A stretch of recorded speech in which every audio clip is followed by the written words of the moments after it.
നമസ്കാരം. Teachers mentors YouTube ചാനലിന്റെ പുതിയൊരു വീഡിയോയിലേക്ക് എല്ലാവർക്കും സ്വാഗതം. ഇന്ന് ഞാൻ നിങ്ങളുടെ മുന്നിലെത്തിയിരിക്കുന്നത് ഒരു പുതിയ പേപ്പറുമായിട്ടാണ്. പേപ്പർ 410 സാമൂഹ്യ ശാസ്ത്രം പഠനവും ബോധനവും 2 എന്ന ഭാഗത്തെ ആദ്യത്തെ ചാപ്റ്ററാണ് ഇന്ന് നമ്മൾ എടുക്കാൻ പോകുന്നത്. ഓരോ വീഡിയോവുമായിട്ട് ഓരോരോ ചാപ്റ്ററുകൾ എടുക്കുന്നതായിരിക്കും. അങ്ങനെ ഈ ഒരു പേപ്പറിൽ 4 വീഡിയോകളാണ് ഉണ്ടാവുക. നിങ്ങൾ ആദ്യമായിട്ടാണ് ഈ ഒരു ചാനൽ കാണുന്നതെങ്കിൽ ചാനൽ സബ്സ്ക്രൈബ് ചെയ്യുക. വീഡിയോ ഇഷ്ടപ്പെടുന്നുണ്ടെങ്കിൽ ലൈക്ക് ചെയ്യുക. നിങ്ങളുടെ വിലയേറിയ അഭിപ്രായങ്ങൾ കമന്റ് ബോക്സിൽ രേഖപ്പെടുത്തുക. ഒട്ടും സമയം കളയാതെ തന്നെ നമുക്ക് വീഡിയോയിലേക്ക് പോവാം. 4ാം സെമസ്റ്ററിലെ സാമൂഹ്യ ശാസ്ത്രം പഠനവും ബോധനവും പാർട്ട് 2 എന്ന പേപ്പറിന് ആകെ 4 യൂണിറ്റുകളാണുള്ളത്. ഈ ഒരു പേപ്പറിൽ ടോട്ടൽ നമുക്ക് 4 യൂണിറ്റുകളാണുള്ളത്. ഇതിൽ ഒന്നാമത്തെ യൂണിറ്റിന്റെ പേര് പാഠ്യപദ്ധതി വിനിമയവും ആസൂത്രണവും. നമ്മൾ മറ്റു വിഷയങ്ങളിൽ പറഞ്ഞ പോലെ തന്നെയുള്ള കോമൺ ആയിട്ടുള്ള കാര്യങ്ങൾ തന്നെയാണ്. രണ്ടാമത്തെ ചാപ്റ്റർ സാമൂഹ്യ ശാസ്ത്ര പഠനം, അതിന്റെ വിലയിരുത്തലാണ്. മൂന്നാമത്തെ ചാപ്റ്റർ സാമൂഹ്യ ശാസ്ത്ര പഠനവും ഗവേഷണവും എന്നൊരു ഭാഗമാണ്. 4ാമത്തെ ചാപ്റ്റർ സാമൂഹ്യ ശാസ്ത്ര പഠനം, അതിന്റെ സ്കൂൾ അനുഭവ പരിപാടിയുമായിട്ട് ബന്ധപ്പെട്ട കാര്യങ്ങളാണ്. ഈ 4 യൂണിറ്റുകളിലായിട്ട് വിവിധ ആശയ മേഖലകൾ ഉൾപ്പെടുത്തിയിരിക്കുന്നു. 1ാം യൂണിറ്റിൽ സ്കൂൾ പാഠ്യപദ്ധതി വിനിമയത്തിനായി സ്വീകരിക്കേണ്ട പഠനതന്ത്രങ്ങളും അവയുടെ ആസൂത്രണവും ചർച്ച ചെയ്യുന്നു. 1ാമത്തെ യൂണിറ്റിൽ നമ്മൾ നമ്മുടെ ഈ സ്കൂൾ പാഠ്യപദ്ധതി ഇതിന്റെ വിനിമയത്തിനു വേണ്ടി, അതായത് പഠിപ്പിക്കാൻ വേണ്ടി സ്വീകരിക്കേണ്ട പഠനതന്ത്രങ്ങളും അവയുടെ ആസൂത്രണവുമാണ് നമ്മൾ ചർച്ച ചെയ്യുന്നത്. ആസൂത്രണവുമായി ബന്ധപ്പെട്ട് ടീച്ചർ തയ്യാറാക്കേണ്ട രേഖകൾ, പരിഗണിക്കേണ്ട പഠന സാമഗ്രികൾ, വിഭവ സ്രോതസ്സുകൾ, ICT സാധ്യതകൾ എന്നിവ ഈ ഒരു ചാപ്റ്ററിൽ വിശദമാക്കുന്നുണ്ട്. ഇനി നമ്മൾ 2ാം യൂണിറ്റ് നോക്കുകയാണെങ്കിൽ സാമൂഹിക ശാസ്ത്ര പഠനത്തിന്റെ വിലയിരുത്തൽ പ്രക്രിയ എങ്ങനെയാണ് വിദ്യാലയത്തിൽ നടക്കുന്നത് എന്ന് വിശദമായി ചർച്ച ചെയ്യുന്നുണ്ട്. അപ്പൊ 2ാമത്തെ ചാപ്റ്ററിൽ ഈ ഒരു സാമൂഹ്യ ശാസ്ത്ര പഠനത്തിന്റെ വിലയിരുത്തൽ പ്രക്രിയ എങ്ങനെയാണ് വിദ്യാലയത്തിൽ നടക്കുന്നത് എന്നുള്ളതാണ് ചർച്ച ചെയ്യുന്നത്. 3ാം യൂണിറ്റ് സാമൂഹ്യ ശാസ്ത്ര പഠനത്തിൽ ഗവേഷണ പ്രവർത്തനങ്ങളും പ്രശ്നപരിഹാരവും എന്ന ആശയ മേഖലയിൽ വിവിധ ഗവേഷണവും ഉപരിപഠന സാധ്യതകളും ചർച്ച ചെയ്യുന്നുണ്ട്. അപ്പൊ 3ാമത്തെ ചാപ്റ്ററിലാണെങ്കിൽ ഈ ഒരു സാമൂഹ്യ ശാസ്ത്ര പഠനത്തിലുള്ള ഗവേഷണ പ്രവർത്തനങ്ങളും പ്രശ്നപരിഹാരവും എന്ന ആശയ മേഖലയിൽ വിവിധങ്ങളായിട്ടുള്ള ഗവേഷണങ്ങളും ഉപരിപഠന സാധ്യതകളൊക്കെ ചർച്ച ചെയ്യുന്നു. 4ാം യൂണിറ്റിൽ സ്കൂൾ അനുഭവ പരിപാടിയുടെ തയ്യാറെടുപ്പ്, വിശകലന ക്ലാസുകൾ, വിലയിരുത്തല്, ടീച്ചിങ് മാനുവല്, പഠനോപകരണങ്ങൾ എന്നിവ വിശദമായ ചർച്ചയ്ക്ക് വിധേയമാക്കുന്നു. അപ്പൊ 4ാമത്തെ യൂണിറ്റിൽ ആ ഒരു സ്കൂൾ അനുഭവ പരിപാടിക്ക് എങ്ങനെ തയ്യാറാവണം, വിശകലന ക്ലാസുകൾ എങ്ങനെയായിരിക്കണം, വിലയിരുത്തൽ എങ്ങനെയായിരിക്കണം, ടീച്ചിങ് മാനുവല്, പഠനോപകരണങ്ങൾ എന്നിവയൊക്കെ വിശദമായിട്ടുള്ള ചർച്ചയ്ക്ക് വിധേയമാക്കുകയാണ് ചെയ്യുന്നത്. അധ്യാപക വിദ്യാർത്ഥികൾക്ക് ഫലപ്രദമായി സ്കൂൾ അനുഭവ പരിപാടി പൂർത്തിയാക്കുന്നതിന് സഹായകമായിട്ടുള്ള ആശയധാരണകളും നൈപുണികളും നേടുക എന്നുള്ളതാണ് ഇതിലൂടെ പ്രധാനമായിട്ടും നമ്മൾ ലക്ഷ്യം വച്ചിരിക്കുന്നത് എന്നുള്ളതും കൂടെ അവിടെ മനസ്സിലാക്കുക. 3-4 ക്ലാസ്സുകളിൽ പരിസര പഠനം എന്ന നിലയിലാണ് സാമൂഹ്യ ശാസ്ത്ര വിഷയങ്ങളെ പരിഗണിച്ചത്. ഇപ്പൊ നമ്മൾ 3ാം ക്ലാസ്സും 4ാം ക്ലാസ്സും എടുത്തു നോക്കിയിട്ടുണ്ടെങ്കിൽ ഇവിടെ സാമൂഹ്യ ശാസ്ത്ര വിഷയങ്ങൾ പരിസര പഠനം എന്ന മേഖലയിലാണ് കൊടുത്തിട്ടുള്ളത്. 5 മുതൽ 10 വരെ ക്ലാസ്സുകളിൽ സാമൂഹ്യ ശാസ്ത്ര വിഷയങ്ങളെ സംയോജിപ്പിച്ചുകൊണ്ടും ഭൗതിക ശാസ്ത്ര മേഖലകളെ വേർപ്പെടുത്തിയുമുള്ള പാഠഭാഗങ്ങളാണ് അവതരിപ്പിച്ചിട്ടുള്ളത്. അപ്പൊ 5 മുതൽ 10 വരെ നമ്മൾ നോക്കുകയാണെങ്കിൽ ആ ഒരു സാമൂഹ്യ ശാസ്ത്ര വിഷയങ്ങളെല്ലാം ഒരുമിച്ചും ഭൗതിക ശാസ്ത്ര മേഖലകളെ വേർപ്പെടുത്തിയും വേറെ വേറെ വിഷയങ്ങളാക്കി തിരിച്ചുമുള്ള പാഠഭാഗങ്ങളാണ് അവതരിപ്പിച്ചിട്ടുള്ളത്. 2ാം സെമസ്റ്ററിൽ സാമൂഹ്യ ശാസ്ത്ര പാഠ്യപദ്ധതിയും ആശയ മേഖലകളും ചർച്ച ചെയ്തതിന്റെ തുടർച്ചയാണ് 4ാം സെമസ്റ്ററിലെ യൂണിറ്റുകൾ. അപ്പൊ 2ാം സെമസ്റ്ററിൽ ചർച്ച ചെയ്ത് നമ്മൾ എവിടെ നിർത്തിയോ അതിന്റെ തുടർച്ചയായിട്ടാണ് 4 സെമസ്റ്ററുകളിലെ യൂണിറ്റുകൾ കൊടുത്തിരിക്കുന്നത്. സാധ്യതകൾ ഉപയോഗപ്പെടുത്തിയും വിശകലനം ചെയ്തും ധാരണകൾ മെച്ചപ്പെടുത്തുമല്ലോ എന്ന് നമ്മളോട് ചോദിച്ചിട്ടുണ്ട്. സാമൂഹിക യാഥാർത്ഥ്യങ്ങൾ, ആവശ്യങ്ങൾ ഇവ തിരിച്ചറിയുന്നതിനും സാമൂഹിക പ്രശ്നങ്ങളോട് ക്രിയാത്മകമായി പ്രതികരിക്കുന്നതിനും സാമൂഹ്യ ശാസ്ത്ര പഠനം കുട്ടികളെ പ്രാപ്തരാക്കണം. സാമൂഹ്യ ശാസ്ത്ര പഠനം എന്ന് വെച്ചാൽ പ്രധാനമായിട്ടും ഒരു സമൂഹത്തെക്കുറിച്ചും ആ സമൂഹത്തിന്റെ വിവിധ മേഖലകളെ കുറിച്ചുമുള്ള പഠനമാണ്. അതുകൊണ്ട് തന്നെ സാമൂഹിക യാഥാർത്ഥ്യങ്ങളും അതേപോലെ തന്നെ സാമൂഹിക ആവശ്യങ്ങളും തിരിച്ചറിയുന്നതിനും സമൂഹത്തിൽ നടക്കുന്ന വിവിധ സാമൂഹ്യ പ്രശ്നങ്ങളോട് ക്രിയാത്മകമായി പ്രതികരിക്കുന്നതിനും സാമൂഹ്യ ശാസ്ത്ര പഠനം കുട്ടികളെ എന്ത് ചെയ്യണം? പ്രാപ്തരാക്കണം. ജാതീയത, വർഗീയത, അന്ധവിശ്വാസങ്ങൾ, അനാചാരങ്ങൾ തുടങ്ങിയ സാമൂഹിക തിന്മകൾ ബലപ്പെട്ടു വരുന്ന ഇന്നത്തെ സാഹചര്യം കാണാതെ സാമൂഹ്യ ശാസ്ത്ര പഠിതാവിന് മുന്നോട്ടു പോകാനാവില്ല. നമുക്കറിയാം, ഇന്ന് നമ്മുടെ സമൂഹത്തിൽ ഈ ജാതീയതയും വർഗീയതയും അന്ധവിശ്വാസങ്ങളും അനാചാരങ്ങളും ഒക്കെ കൂടിക്കൂടി വരുന്നതായിട്ട് നമുക്ക് കാണാൻ വേണ്ടി കഴിയുന്നുണ്ട്. അപ്പൊ ഇതിനെ കണ്ടുകൊണ്ടല്ലാതെ ഒരിക്കലും സാമൂഹ്യ ശാസ്ത്ര പഠിതാവിന് മുന്നോട്ടു പോകാൻ വേണ്ടി കഴിയില്ല. മദ്യം, മയക്കുമരുന്നിനോടുള്ള ആസക്തി, ആത്മഹത്യാ പ്രവണത തുടങ്ങിയ സാമൂഹിക പ്രശ്നങ്ങളുടെ കാര്യകാരണം കണ്ടെത്തി പരിഹരണ പ്രവർത്തനങ്ങളിൽ പങ്കാളിയാവാൻ സാമൂഹ്യ ശാസ്ത്ര പഠനം പ്രചോദനമാകണം. അപ്പൊ നമ്മുടെ ഇന്നത്തെ സമൂഹത്തിൽ നോക്കിയാൽ സമൂഹം നേരിടുന്ന ഏറ്റവും പ്രധാനപ്പെട്ട കുറച്ച് വെല്ലുവിളികളാണ് മദ്യം, മയക്കുമരുന്നിനോടുള്ള ആസക്തി, അതേപോലെ തന്നെ ആത്മഹത്യാ പ്രവണത തുടങ്ങിയ കാര്യങ്ങളൊക്കെ. അപ്പൊ ഇവയോട് ഇത്തരത്തിലുള്ള സാമൂഹിക പ്രശ്നങ്ങളുടെ കാര്യകാരണം കണ്ടെത്തിക്കൊണ്ട് പ്രശ്നപരിഹരണ പ്രവർത്തനങ്ങളിൽ പങ്കാളിയാവാൻ ഒരു സാമൂഹിക ശാസ്ത്ര പഠന വിദ്യാർത്ഥിക്ക് കഴിയണം. ഒരു സാമൂഹിക ശാസ്ത്രം എന്ന വിഷയം അതിനുവേണ്ടി കുട്ടികളെ പ്രചോദിപ്പിക്കണം. ആശയപരമായ ധാരണകൾ നേടുന്നതിനൊപ്പം മനോഭാവവും നൈപുണികളും ആർജിക്കുന്നതാവണം സാമൂഹ്യ ശാസ്ത്ര പഠനം. വെറുതെ ആശയങ്ങൾ പഠിച്ചു പോകലല്ല, മറിച്ച് എന്ത് ചെയ്യണം? ആശയങ്ങൾ പഠിക്കുന്നതോടൊപ്പം തന്നെ സമൂഹത്തിന് വേണ്ടിയിട്ടുള്ള നല്ല മനോഭാവങ്ങളും അതേപോലെ നൈപുണികളും ആർജിക്കുന്നതായിരിക്കണം ഈ ഒരു സാമൂഹിക ശാസ്ത്ര പഠനം. ഇത്തരം ലക്ഷ്യങ്ങളിലും പഠന നേട്ടങ്ങളിലും ഊന്നിക്കൊണ്ട് നമ്മുടെ സാമൂഹ്യ ശാസ്ത്ര പഠനം എന്ത് ചെയ്യണം? ഫലപ്രദമാവണം. അതിന് ഫലപ്രദമായ ആസൂത്രണം, അതിന് നല്ല രീതിയിലുള്ള പ്ലാനിങ് കൂടിയേ തീരൂ എന്നുള്ളത് ഇമ്പോർട്ടന്റ് ആണ്. അപ്പർ പ്രൈമറി ക്ലാസ്സുകളിലെ സാമൂഹ്യശാസ്ത്ര പാഠഭാഗങ്ങൾ ലക്ഷ്യബോധത്തോടെ വിനിമയം ചെയ്യുന്നതിന് ആവശ്യമായ നൈപുണികൾ ആർജിക്കലാണ് 4 സെമസ്റ്ററിലെ വിദ്യാലയ അനുഭവ പരിപാടികളിലൂടെ സാധ്യമാകുന്നത്. അപ്പൊ നമ്മൾ 4 സെമസ്റ്ററിൽ കൂടുതലായിട്ടും UP തരത്തിലുള്ള കാര്യങ്ങൾ ഫോക്കസ് ചെയ്തുകൊണ്ടാണ് മുന്നോട്ട് പോവുക. അതുകൊണ്ട് തന്നെ ഈ ഒരു അപ്പർ പ്രൈമറി ക്ലാസ്സുകളിലെ ഈ ഒരു സാമൂഹ്യശാസ്ത്ര പാഠഭാഗങ്ങൾ ലക്ഷ്യബോധത്തോടെ വിനിമയം ചെയ്യുന്നതിന് ആവശ്യമായിട്ടുള്ള ഒരു നൈപുണികൾ ആർജിക്കലാണ് 4 സെമസ്റ്ററിലെ വിദ്യാലയ അനുഭവ പരിപാടികളിലൂടെ നമുക്ക് സാധ്യമാകേണ്ടത്. ഇതിനാവശ്യമായ ആശയങ്ങളും ധാരണകളും 2 സെമസ്റ്ററിൽ നമ്മൾ നേടിയിട്ടുണ്ട്. 4 സെമസ്റ്ററിലെ 1-ാം യൂണിറ്റിൽ പാഠപുസ്തകങ്ങൾ പരിചയപ്പെടുകയും ആസൂത്രണ പ്രക്രിയയുടെ ഒരു നേരനുഭവം ലഭ്യമാക്കുകയുമാണ് പ്രധാനമായിട്ടും ചെയ്യുന്നത് എന്നുള്ളത് ഓർത്തിരിക്കുക. ഇനി നമ്മൾ നോക്കാൻ പോകുന്നത് പാഠ്യപദ്ധതി വിനിമയത്തെ കുറിച്ചാണ്.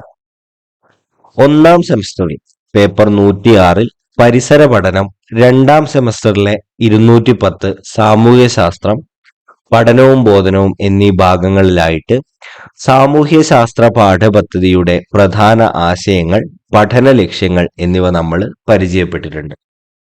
5, 6, 7 ക്ലാസ്സുകളിലെ പാഠപുസ്തകങ്ങൾ പരിചയപ്പെടുകയാണ് 4-ാം സെമസ്റ്ററിൽ ചെയ്യേണ്ടത്. അപ്പൊ നമ്മൾ ഈ സെമസ്റ്ററുകളിൽ ഈ ഒരു 4-ാം സെമസ്റ്ററിൽ ചെയ്യേണ്ടത് 5, 6, 7 ക്ലാസ്സുകളിലെ പാഠപുസ്തകങ്ങൾ പരിചയപ്പെടുകയാണ്. സാമൂഹ്യശാസ്ത്ര പാഠപുസ്തകത്തിന്റെ സ്വീകരിച്ചിട്ടുള്ള വിനിമയ സമീപനങ്ങളും ലക്ഷ്യങ്ങളും 2-ാം സെമസ്റ്ററിൽ ചർച്ച ചെയ്തത് ഒന്ന് ഓർത്തു നോക്കുക. ഇപ്പൊ സാമൂഹികശാസ്ത്ര പാഠപുസ്തകത്തിൽ സ്വീകരിച്ചിട്ടുള്ള വിനിമയ സമീപനവും ലക്ഷ്യങ്ങളും എങ്ങനെയാണ് എന്നുള്ളതാണ് നമ്മൾ പറയുന്നത്. അതെന്താണ്? പഠിതാവിൽ കേന്ദ്രീകൃതമാണ്. എപ്പോഴും പരീക്ഷയ്ക്ക് ചോദിക്കാറുള്ളതാണ് വിനിമയ സമീപനങ്ങളും ലക്ഷ്യങ്ങളും. പഠന നേട്ടങ്ങളിൽ കേന്ദ്രീകൃതമായിട്ടാണ് ഇത് നമ്മൾ ഈ ഒരു വിനിമയം ചെയ്യുക. കുട്ടികളെ അന്വേഷണാത്മകമായി കുട്ടികളെ പ്രോത്സാഹിപ്പിക്കുന്ന ഒരു ഗവേഷകന്റെ രീതിയിലേക്ക് കുട്ടിയെ മാറ്റുന്ന തരത്തിലാണ് ടെക്സ്റ്റ് ബുക്കുകളും ആ ഒരു നമ്മുടെ കാര്യങ്ങൾ വിനിമയം ചെയ്തിട്ടുള്ളത്. ICT അധിഷ്ഠിതമായിട്ടായിരിക്കണം ക്ലാസ്സുകൾ മുന്നോട്ട് പോകേണ്ടത്. പ്രവർത്തനാധിഷ്ഠിതം, കുട്ടിക്ക് ആ ഒരു പ്രവർത്തനത്തിലൂടെ ഉത്തരങ്ങൾ കണ്ടുപിടിക്കാൻ പറ്റുന്ന രീതിയിലായിരിക്കണം. കുട്ടി സ്വയം നിർമ്മിച്ചുകൊണ്ട് ആ ഒരു ജ്ഞാനനിർമ്മിതിവാദത്തിൽ അധിഷ്ഠിതമായ ക്ലാസ് റൂമിന്റെ ഒരു കാര്യമാണ് നമ്മൾ അവിടെ പറഞ്ഞിട്ടുള്ളത്. പ്രക്രിയാബന്ധിതം, പ്രക്രിയയിൽ ഊന്നിയിട്ടുള്ള കാര്യങ്ങളായിരിക്കണം നമ്മൾ എന്ത് ചെയ്യേണ്ടത്, പഠിപ്പിക്കേണ്ടത്. കുട്ടികളുടെ വിമർശനാത്മക ചിന്ത വളർത്തുന്നത്, നമ്മൾ കാര്യങ്ങൾ വെറുതെ പഠിപ്പിച്ച് അത് കാണാണ്ട് പഠിപ്പിക്കലല്ല, കുട്ടിയുടെ യുക്തിചിന്ത, വിമർശനാത്മക ചിന്ത തുടങ്ങിയ കാര്യങ്ങളൊക്കെ വികസിക്കുന്ന രീതിയിലായിരിക്കണം എന്ത് ചെയ്യേണ്ടത്, നമ്മൾ ഈ ഒരു കാര്യങ്ങൾ കുട്ടികളെ പഠിപ്പിക്കേണ്ടത്. ഇനി അടുത്തത് പരിസരബന്ധിതം, പരിസരവുമായി ബന്ധപ്പെടുത്തിക്കൊണ്ടായിരിക്കണം നമ്മുടെ ഓരോരോ കാര്യങ്ങളും എന്ത് ചെയ്യേണ്ടത്, കുട്ടികളെ പഠിപ്പിച്ചു പോകേണ്ടത്. ഇതാണ് സാമൂഹ്യശാസ്ത്ര പുസ്തകത്തിന്റെ സ്വീകരിച്ചിട്ടുള്ള വിനിമയ സമീപനങ്ങൾ, അതേപോലെ തന്നെ അതിന്റെ ലക്ഷ്യങ്ങൾ. നമുക്കൊന്ന് കൃത്യമായിട്ട് അത് പരീക്ഷയ്ക്ക് ചോദിക്കാൻ സാധ്യതയുള്ളത് കൊണ്ട് തന്നെ വ്യക്തമാക്കി മനസ്സിലാക്കി പഠിച്ചിട്ട് പോവാം. എളുപ്പത്തിൽ നമുക്ക് എന്തായാലും പഠിതാവ് കേന്ദ്രീകൃതം, അന്വേഷണാത്മകം, പ്രക്രിയാബന്ധിതം, പരിസരബന്ധിതം, ജ്ഞാനനിർമ്മിതിയിൽ അധിഷ്ഠിതം, പഠനനേട്ട കേന്ദ്രീകൃതം, ICT അധിഷ്ഠിതം, അതൊക്കെ നമുക്ക് ഈ ഒരു കാര്യം വെറുതെ ഒന്ന് ഓർമ്മയുണ്ടെങ്കിൽ തന്നെ അതുമായിട്ട് ലിങ്ക് ചെയ്തിട്ട് എഴുതി പോവാം എന്നുള്ള കാര്യം ഒന്ന് ഓർത്തിരിക്കുക. സാമൂഹിക ശാസ്ത്ര പാഠ്യപദ്ധതി സമീപനത്തിനനുസരിച്ച് തയ്യാറാക്കിയ പാഠപുസ്തകങ്ങളാണ് നിങ്ങൾക്ക് ലഭ്യമായിട്ടുള്ളത്. അപ്പൊ നമ്മുടെ സാമൂഹിക ശാസ്ത്ര സമീപനത്തിനനുസരിച്ച് തയ്യാറാക്കിയിട്ടുള്ള പാഠപുസ്തകങ്ങളാണ് നമുക്കിന്ന് ലഭ്യമായിട്ടുള്ളത്. എന്തെല്ലാം പഠനതന്ത്രങ്ങളാണ് സാമൂഹിക ശാസ്ത്ര പുസ്തകത്തിന്റെ വിനിമയത്തിനായി ഉൾച്ചേർന്നിട്ടുള്ളത്? ഈ ഒരു സാമൂഹിക ശാസ്ത്ര പാഠപുസ്തകം വിനിമയം ചെയ്യാൻ വേണ്ടിയിട്ട് ഉപയോഗിച്ചിട്ടുള്ള പഠനതന്ത്രങ്ങൾ ഏതൊക്കെയാണ് എന്നുള്ളതാണ്. അപ്പോൾ ഈ ലഘു പ്രൊജക്ട്, അസൈൻമെന്റ്, ഗ്രൂപ്പ്, ഇതൊക്കെ പഠന തന്ത്രങ്ങളിലേക്ക് വരുമെന്നുള്ള ഓർത്തിരുന്നാൽ തന്നെ നമുക്ക് ഏതൊരു പരീക്ഷയ്ക്ക് വരുമ്പോഴും പഠനതന്ത്രങ്ങളെ കുറിച്ച് എഴുതുമ്പോൾ ഈ കാര്യങ്ങളൊക്കെ ഉൾപ്പെടുത്താം. ഏതൊക്കെയാണ് അങ്ങനെ പഠനതന്ത്രങ്ങൾ ഉള്ളത്? ലഘു പ്രൊജക്ടുകളുണ്ട്, ആൽബം തയ്യാറാക്കലുണ്ട്, ഗ്രൂപ്പ് ചർച്ചകളുണ്ട്, ഭൂപട വിശകലനമുണ്ട്, സർവേകളുണ്ട്, സെമിനാറുകളുണ്ട്, സിംബോസിയങ്ങളുണ്ട്, സംവാദങ്ങളുണ്ട്, പാനൽ ചർച്ചകൾ, വർക്ക് ഷോപ്പ്, പിയർ ട്യൂട്ടറിംഗ്, അസൈൻമെന്റുകൾ, സഹകരണ സഹവർത്തിത പഠനം, അഭിമുഖങ്ങൾ, പഠനയാത്രകൾ എന്നിവയൊക്കെ തന്നെ നമ്മുടെ ഈ ഒരു സാമൂഹിക ശാസ്ത്ര പാഠപുസ്തകത്തിന്റെ വിനിമയത്തിനായി ഉൾച്ചേർത്തിരിക്കുന്ന പഠനതന്ത്രങ്ങളാണ് എന്നുള്ളത് അവിടെ ഓർത്തിരിക്കുക. ഇതാണ് പഠനതന്ത്രങ്ങൾ എന്ന് കൃത്യമായിട്ട് ഓർത്തിരുന്നാൽ മാത്രമേ നമുക്ക് ആ പരീക്ഷ വരുമ്പോൾ അവിടെ എഴുതാൻ പറ്റൂ. അല്ലെങ്കിൽ ചെറിയ രീതിയിൽ നമുക്ക് എന്ത് ചെയ്യും, അതുമായിട്ട് ബന്ധപ്പെട്ട് കൺഫ്യൂഷൻ വരാനുള്ള സാധ്യത വളരെ കൂടുതലാണ് എന്നുള്ളത് നിങ്ങൾ അവിടെ എന്ത് ചെയ്യുക, ഒന്ന് ഓർത്തിരിക്കുക.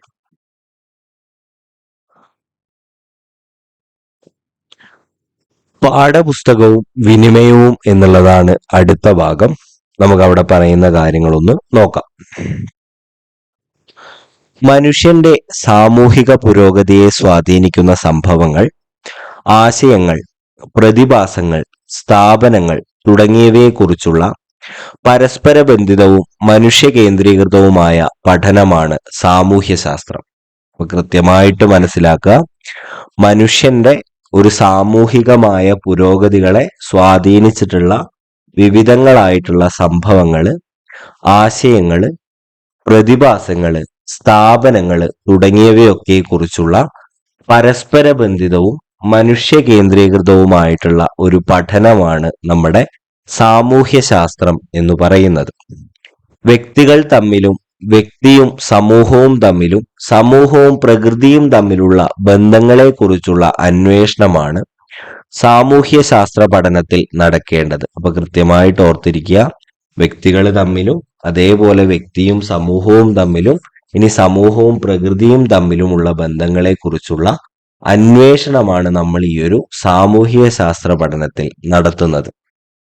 അതിനുള്ള ആശയ സംവാദത്തിനായിട്ട് ചരിത്രം, ഭൂമിശാസ്ത്രം, സാമ്പത്തിക ശാസ്ത്രം, രാഷ്ട്രതന്ത്രം, സമൂഹശാസ്ത്രം എന്നീ വ്യത്യസ്ത ഉപവിഷയങ്ങളായി വേർതിരിക്കുമ്പോൾ തന്നെ അവ തമ്മിലുള്ള പാരസ്പര്യം നിലനിർത്തിക്കൊണ്ടാണ് പ്രൈമറി ക്ലാസ്സിലെ പാഠപുസ്തകം അവതരിപ്പിച്ചിട്ടുള്ളത്. അപ്പോൾ നമ്മൾ ഇത്തരത്തിൽ സാമൂഹിക ശാസ്ത്ര പഠനത്തില് ആശയ സംവേദനത്തിനായിട്ട് ഈ ഒരു സാമൂഹ്യ ശാസ്ത്രത്തെ ചരിത്രം, ഭൂമിശാസ്ത്രം, സാമ്പത്തിക ശാസ്ത്രം, രാഷ്ട്രതന്ത്രം, സമൂഹശാസ്ത്രം എന്നിങ്ങനെ ഉപവിഷയങ്ങളായി വേർതിരിച്ചിട്ടുണ്ട്. എന്നിരുന്നാലും തന്നെ അവ തമ്മിലുള്ള പാരസ്പര്യം നിലനിർത്തിക്കൊണ്ടാണ് നമ്മൾ ഈ പ്രൈമറി ക്ലാസ്സിലെ പാഠപുസ്തകം അവതരിപ്പിച്ചിട്ടുള്ളത്. വിദ്യാർത്ഥികളുടെ പ്രധാന പഠന സാമഗ്രിയാണ് പാഠപുസ്തകം. വിദ്യാർത്ഥിയുടെ ഏറ്റവും പ്രധാനപ്പെട്ട ഒരു പഠന സാമഗ്രിയാണ് പാഠപുസ്തകം എന്ന് പറയുന്നത്.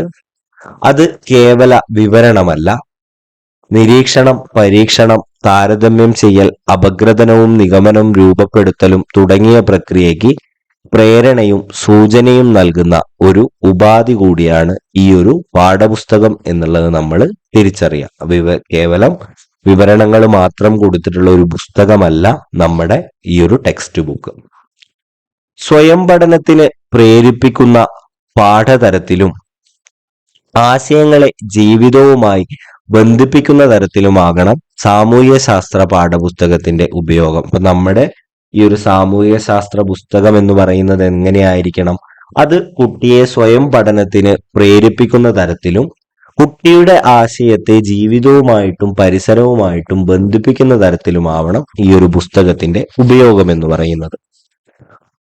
ഓരോ കുട്ടിയുടെയും നിലവാരവും സവിശേഷതകളും പരിഗണിച്ച് കഴിവുകൾ, മൂല്യങ്ങൾ, ആശയങ്ങൾ, ധാരണകൾ എന്നിവ നേടുന്ന തരത്തിൽ പഠനാനുഭവങ്ങൾ ഒരുക്കുന്നതിന് നമുക്ക് പാഠപുസ്തകം ഉപയോഗപ്പെടുത്തണം. അപ്പൊ നമ്മുടെ ക്ലാസ്സിലെ ഓരോ കുട്ടിയുടെയും നിലവാരവും സവിശേഷതകളും പരിഗണിച്ചുകൊണ്ട് അവരുടെ കഴിവുകളും മൂല്യങ്ങളും ആശയങ്ങളും ധാരണകളും ഒക്കെ നേടുന്ന തരത്തിൽ പഠനാനുഭവങ്ങൾ ഒരുക്കുന്നതിന് നമുക്ക് ഈ ഒരു പാഠപുസ്തകം ഉപയോഗപ്പെടുത്താൻ പറ്റണം. പഠന നേട്ടങ്ങൾ ആർജിക്കുന്നതിന് സന്ദർഭങ്ങൾ ഒരുക്കുക എന്ന ഒരു സർഗപരമായ ചുമതലയാണ് അധ്യാപികയ്ക്കുള്ളത്. അപ്പൊ പഠന നേട്ടങ്ങൾ ആർജിക്കുന്നതിന് സന്ദർഭങ്ങൾ ഒരുക്കുക എന്ന സർഗപരമായിട്ടുള്ള ഒരു ചുമതലയാണ് ഒരു അധ്യാപിക അല്ലെങ്കിൽ ഒരു അധ്യാപകന് ഉള്ളത്. ഈ ചുമതല നിർവഹിക്കുന്നതിന് ടീച്ചറെ ഏറെ സഹായിക്കുന്ന മറ്റൊരു ഉപാധിയാണ് ടീച്ചർ ടെക്സ്റ്റ്. കുട്ടികൾക്കുള്ളതുപോലെ തന്നെ ടീച്ചർമാർക്കും ടീച്ചർ ടെക്സ്റ്റ് ഉണ്ട്. അപ്പോൾ ഈ ഒരു സർഗാത്മകപരമായിട്ടുള്ള ഈ ഒരു ചുമതല നിർവഹിക്കുന്നതിന് വേണ്ടി ടീച്ചറെ സഹായിക്കുന്ന ഒരു ഉപാധിയാണ് ഇത് ടീച്ചർ ടെക്സ്റ്റ് എന്നുള്ളത്.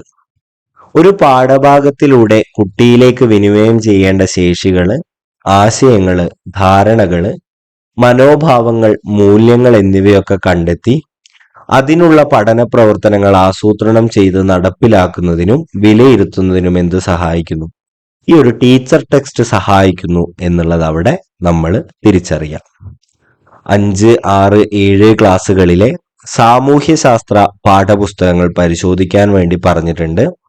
ചരിത്രം, ഭൂമിശാസ്ത്രം, രാഷ്ട്രതന്ത്രം, സാമ്പത്തിക ശാസ്ത്രം, സമൂഹശാസ്ത്രം എന്നീ ഉപവിഷയങ്ങളുമായിട്ട് ബന്ധപ്പെട്ട പാഠഭാഗങ്ങൾ വിശകലനം ചെയ്ത് താഴെ പറയുന്ന അല്ലെങ്കിൽ താഴെ നൽകിയിരിക്കുന്ന പട്ടിക പൂർത്തിയാക്കി അവതരിപ്പിക്കാൻ കൂടി അവിടെ പറഞ്ഞിട്ടുണ്ട്. ഉപവിഷയങ്ങള്, അതിലെ യൂണിറ്റുകള്, പഠനതന്ത്രങ്ങൾ, പഠന സാമഗ്രികൾ എന്തൊക്കെയാണ് എന്നുള്ളതാണ് നമ്മൾ അവിടെ ചെയ്യേണ്ടത്. ഇനി നമ്മൾ ഈ ഒരു പാഠഭാഗം വിനിമയം ചെയ്യാൻ വേണ്ടിയിട്ട് ഉള്ള വിനിമയ സാമഗ്രികളും അതേപോലെ അതിന്റെ വിഭവങ്ങളെ കുറിച്ചുമാണ് നമ്മൾ അടുത്തതായിട്ട് നോക്കാൻ വേണ്ടി പോകുന്നത്. സാമൂഹ്യശാസ്ത്ര ആശയങ്ങളുടെ വിനിമയം ഫലപ്രദമാക്കുന്നതിന് നിരവധി സാമഗ്രികളും വിഭവങ്ങളും ഉപയോഗപ്പെടുത്തേണ്ടതുണ്ട്. നമ്മുടെ ഈ ഒരു സാമൂഹ്യശാസ്ത്ര ആശയങ്ങളുടെ വിനിമയം ഫലപ്രദമായിട്ട് നടത്താൻ വേണ്ടിയിട്ട് നമ്മൾ നിരവധി സാമഗ്രികളും വിഭവങ്ങളും ഉപയോഗപ്പെടുത്തേണ്ടതുണ്ട്. അവ എന്തെല്ലാമാണ്? 2ാം സെമസ്റ്ററിലെ ഇന്റേൺഷിപ്പിന്റെ ഭാഗമായി സാമൂഹ്യശാസ്ത്ര ലാബ് സന്ദർശിച്ച് പഠന സാമഗ്രികളും അവയുടെ ഉപയോഗവും നമ്മൾ മനസ്സിലാക്കിയിട്ടുണ്ട്. ഇനി നമുക്ക് അങ്ങനെ ഉപയോഗിക്കാൻ പറ്റിയിട്ടുള്ള വിവിധങ്ങളായിട്ടുള്ള പഠന സാമഗ്രികളും നോക്കാം. ഒരുപാട് കാര്യങ്ങൾ അവിടെ കൊടുത്തിട്ടുണ്ട്. പാഠപുസ്തകങ്ങൾ പഠന സാമഗ്രിയാണ്, അധ്യാപക സഹായി, റഫറൻസ് പുസ്തകങ്ങൾ, പത്രമാസികകൾ, ദൃശ്യമാധ്യമങ്ങൾ, ചരിത്രരേഖകൾ, താളിയോലകൾ, ചെപ്പേടുകൾ, ഭൂപടങ്ങൾ, ഗ്ലോബുകൾ, അറ്റ്ലസ്, ചാർട്ടുകൾ, ചരിത്ര സ്മാരകങ്ങൾ, ശേഷിപ്പുകൾ, ചിത്രങ്ങൾ, ഫോട്ടോകൾ, സിനിമ, നാടകം, മഴമാപിനി, കാറ്റാടിയന്ത്രം, അനിമോമീറ്റർ, തെർമോമീറ്റർ, ഹൈഗ്രോമീറ്റർ,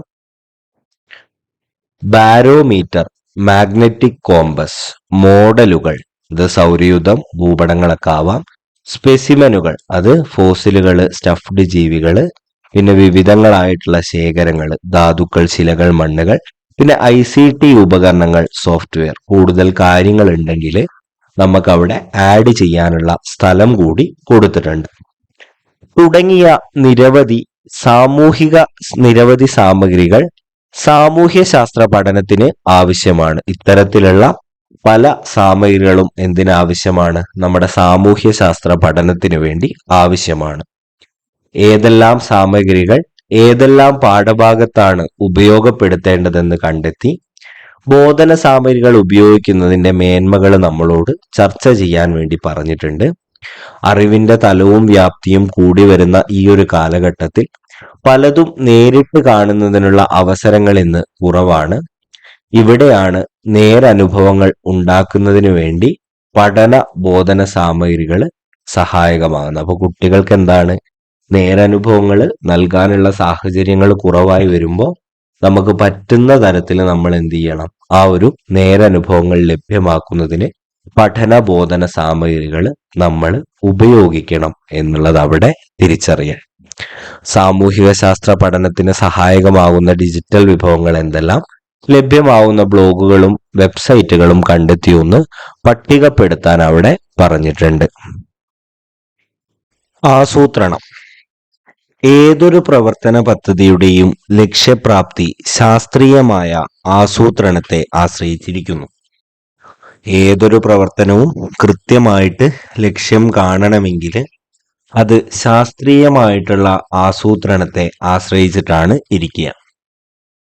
കുട്ടികളുടെ പഠന നിലവാരം, പഠന പ്രക്രിയ, പഠനാന്തരീക്ഷം, പഠന നേട്ടങ്ങൾ, പഠനതന്ത്രങ്ങൾ, ലഭ്യമായ ബോധന സാമഗ്രികൾ തുടങ്ങിയവയെല്ലാം പരിഗണിച്ചുകൊണ്ട് മനഃശാസ്ത്ര സിദ്ധാന്തങ്ങളുടെയും ബോധനശാസ്ത്ര കാഴ്ചപ്പാടുകളുടെയും വെളിച്ചത്തിൽ അധ്യാപിക മുൻകൂട്ടി തയ്യാറാക്കുന്ന പ്രവർത്തന പരിപാടിയാണ് ആസൂത്രണം.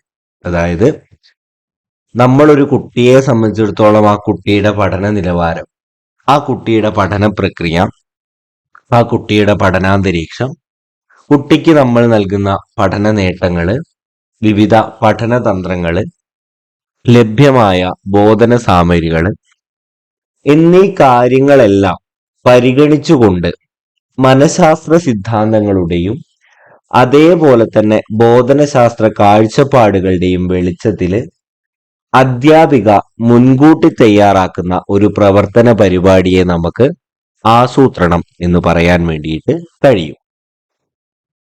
എന്ന് പറഞ്ഞാല് എല്ലാ കാര്യങ്ങളും പരിഗണിച്ചുകൊണ്ട് നമ്മൾ മുൻകൂട്ടി തയ്യാറാക്കുന്ന ഒരു പ്രവർത്തന പരിപാടിയാണ് ആസൂത്രണം.